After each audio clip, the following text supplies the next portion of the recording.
water lamp. So I'm going to put these wires in a source of water to turn the water lamp on. So let's check out if it really works.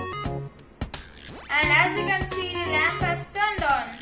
Now let me take the wires off the water. It turns off. So now let's check out if my water lamp can actually produce light of different colors. So here I have some colorful caps.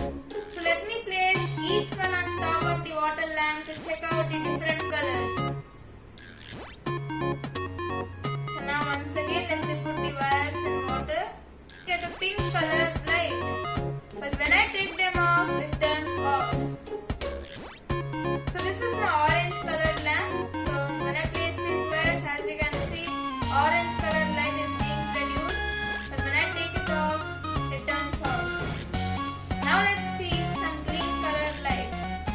So once again I turn on my lamp and some green colored light gets emitted. But when I take it off, it turns off. So now let us check out the circuit. So I have used the battery to power my circuit. I have connected two wires to this distance sensor.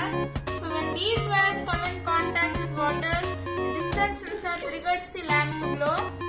And when these wires are not in contact with water, the lamp turns